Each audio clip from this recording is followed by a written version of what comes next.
مفتی صاحب زکوٰۃ کن لوگوں کو دینا افضل ہے؟ زکوٰۃ ایک انسان پر فرض ہوتی ہے جب وہ مالک نصاب ہوتا ہے. جس طرح آپ نماز پڑھنا ہے تو آپ کو قبلہ نہیں معلوم ہے تو قبلے کی تحری کرو بولتے. قبلہ کہاں ہے، قبلہ کہاں ہے، تحری کرنا.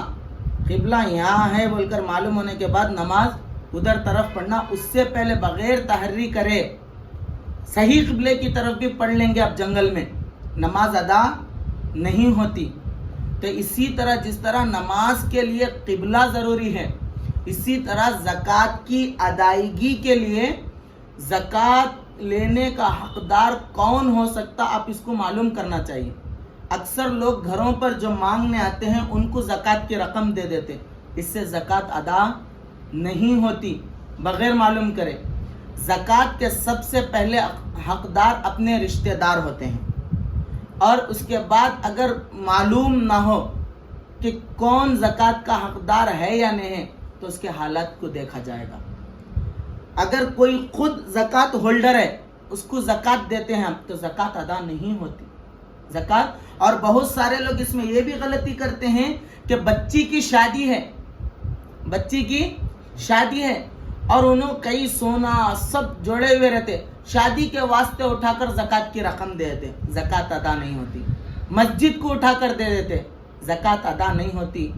یتیم خانہ بنا رہے یا پھر مسجد بنا رہے یا مدرسے کی عمارت بنا رہے، بلڈنگاں بنانے، کنسٹرکشن کے واسطے اٹھا کر زکوٰۃ کی رقم دیتے، زکوٰۃ ادا نہیں ہوتی ہے. اور اکثر وہ لوگوں کو زکوٰۃ ڈھونڈ کر دینا پڑتا جو لوگ مانگتے تو نہیں لیکن اندر کے حالات. اسی لیے رشتہ داروں کو افضل کہا گیا کہ ان کے اندر کے حالات آپ جان سکتے ہیں اور وہ آپ کے قریبی ہیں، ان سے تعلق اور اچھا رہنا چاہیے، رشتہ داری نبھانا چاہیے.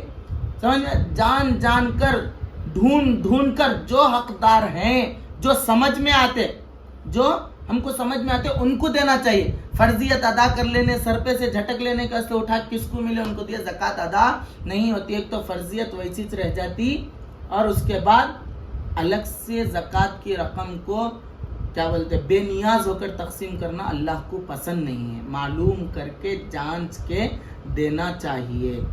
یہ افضل طریقہ ہے زکوٰۃ دینے کا. ڈھونڈ کر دو زکوٰۃ، ڈھونڈ کر دو حقدار کو، یہ افضل ہے. اور